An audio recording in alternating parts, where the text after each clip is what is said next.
मेरे साथ जुड़े रहने के लिए चैनल को करें सब्सक्राइब, साथ में बेल को दबाकर ऑल के ऑप्शन पर क्लिक कीजिए। दोस्तों, कहानी कल्पना और उसके ससुर की है। कहानी बहुत ही ज़्यादा मज़ेदार है, अंत तक सुनिएगा। कल्पना एक बहुत ही सुंदर और जवान लड़की होती है। कल्पना कॉलेज के लास्ट ईयर की पढ़ाई कर रही होती है। कल्पना अपने माता पिता और एक छोटी बहन के साथ शहर में रह रही होती है। कल्पना अपने माता पिता की हर एक बात मानती थी और उन्हें कभी शिकायत का मौका नहीं देती थी। लेकिन कल्पना कॉलेज में एक लड़के से प्यार करती थी जिसका नाम रामवीर था। रामवीर भी कल्पना से बहुत प्यार करता था। दोनों शादी करना चाहते थे। इसलिए एक दिन कल्पना ने अपने पिता से बिना डरे रामवीर से उसकी शादी करने के लिए बात कर ली। रामवीर एक अच्छा लड़का था, कोई नशा वगैरह नहीं करता था। इसलिए कल्पना के पिता ने कल्पना की शादी रामवीर से करवाने के लिए मान जाते हैं। इसके बाद करीब 1 साल बाद कल्पना और रामवीर अपनी ग्रेजुएशन कंप्लीट कर लेते हैं, जिसके बाद उनकी शादी हो जाती है और कल्पना रामवीर के घर अपने ससुराल चली जाती है। कल्पना के ससुराल में उसके एक ससुर थे। कल्पना के ससुर काफी हट्टे कट्टे थे। वह धोती कुर्ता पहनते थे और अपने कमरे में ही रहते थे। कल्पना सोचती है कि वह अपने ससुराल में काफी आजाद रहेगी, क्योंकि रामवीर तो काम पर चला जाया करेगा और उसके ससुर तो कमरे में ही रहते हैं। इसलिए वह खुद को बहुत खुशनसीब समझती है कि उसे ऐसा ससुराल मिला। इसके बाद कल्पना सुबह उठती है और रामवीर का टिफिन पैक कर देती है, उसे काम पर भेज देती है। जिसके बाद वे अपने ससुर को चाय देती है। कल्पना के ससुर कल्पना से ज़्यादा खुलकर बात नहीं करते। वह बहुत कम बोलते थे। ये कल्पना को थोड़ा सा अजीब लगता है। एक दिन रविवार को कल्पना देरी से उठती है तो वह सोचती है कि बाबूजी को चाय देना भूल गई। इसके बाद वह ऐसे ही नाइटी में रसोई में जाती है और जल्दी जल्दी चाय बनाकर अपने ससुर को देती है। कल्पना को नाइटी में देख उसके ससुर को थोड़ा अजीब लगता है। कल्पना मन ही मन सोचती है, ये मैंने क्या कर दिया, मैं तो नाइटी में बाबूजी को चाय देने आ गई। कल्पना अपने ससुर से माफी मांगती है तो कल्पना के ससुर कल्पना से कहते हैं, कोई बात नहीं बहू, आजकल तो ऐसे ही कपड़े चलते हैं, तुम डरा मत करो, जब मन चाहे ऐसे कपड़े पहन लिया करो। ससुर की ये बात सुन तो कल्पना फूली नहीं समाती। वह खुशी से खिल उठती है। उसके ससुर ने उसे किसी भी तरह के कपड़े पहनने की छूट दे दी। इसके बाद कल्पना घर में तरह तरह की जीन्स टी शर्ट पहनती है और उसे उसके ससुर कुछ नहीं कहते। एक दिन कल्पना ऐसे ही कमरे में बैठी टीवी देख रही थी। तभी उसके ससुर हाथ में एक लिफाफा लिए कल्पना के कमरे में आते हैं। कल्पना अपने ससुर से पूछती है, अरे ससुर जी, आप ये आपके हाथ में क्या है? कल्पना के ससुर कल्पना के हाथ में एक लिफाफा देखकर कहते हैं, इसमें तुम्हारे लिए कपड़े हैं, क्या तुम मुझे ये पहनकर दिखा सकती हो?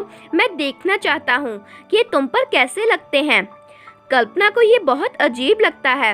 वह सोचती है कि ऐसा क्या खास है इन कपड़ों में। कि ससुर बेड पर कपड़े रखकर चले जाते हैं, जिसके बाद वह कपड़े कल्पना पहन लेती है। उन कपड़ों में एक काले रंग की जीन और लाल रंग का टॉप था, जो कि कल्पना की काफी टाइट था।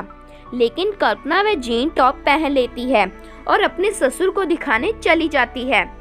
कल्पना अपने ससुर को कहती है, ये बहुत टाइट है। तो कल्पना के ससुर उसे कहते हैं, कोई बात नहीं, भेंट समझकर रख लो। कल्पना वह जीन टॉप उतार कर अलमारी में रख देती है और सोचती है कि ऐसे अचानक उसके ससुर ने उसे जीन टॉप क्यों गिफ्ट किया।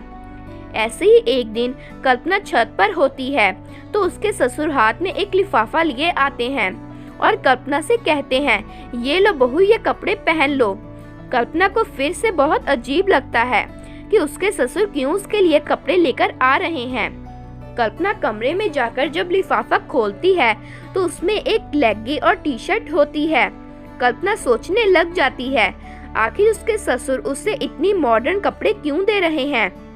इसके बाद रात को जब रामवीर घर आता है तो कल्पना अपने कमरे में बैठी अपने ससुर के बारे में सोच रही थी। तभी रामवीर कल्पना से पूछता है, क्या हुआ कल्पना, क्या सोच रही हो? तो कल्पना रामवीर से कहती है कि मुझे आपसे एक बात करनी है। तो रामवीर कहता है, हाँ बोलो क्या बात है?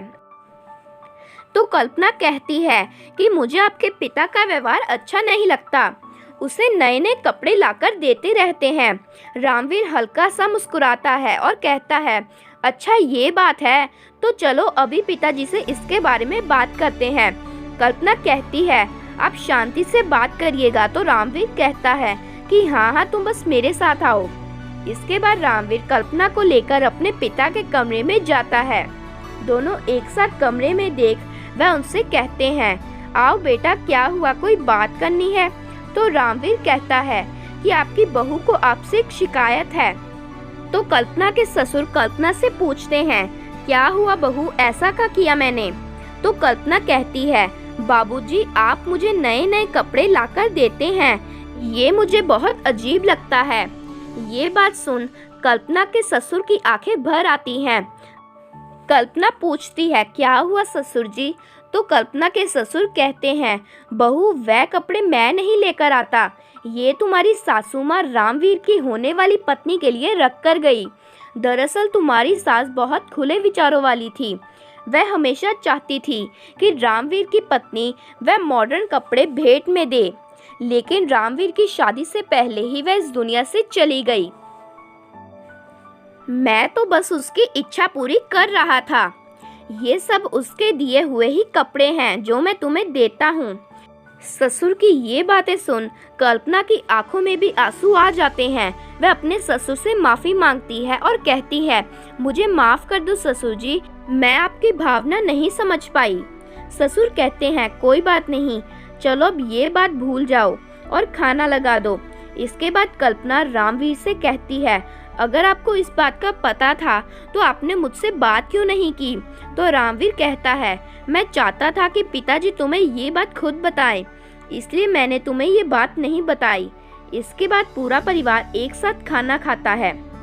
अगले दिन कल्पना वही कपड़े पहनती है जो उसकी सास उसके लिए छोड़कर गई थी। कल्पना को उन कपड़ों में देख उसके ससुर बहुत खुश होते हैं। वह कल्पना को अपना आशीर्वाद देते हैं।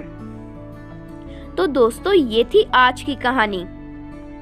दोस्तों ऐसी ही कहानियों के लिए हमारे चैनल को करें सब्सक्राइब और साथ में बेल को दबाकर ऑल के ऑप्शन पर भी ज़रूर क्लिक कीजिए ताकि हमारी नई वीडियो की नोटिफिकेशन सबसे पहले आप ही को मिले। तो मिलते हैं अगली वीडियो में। Bye bye.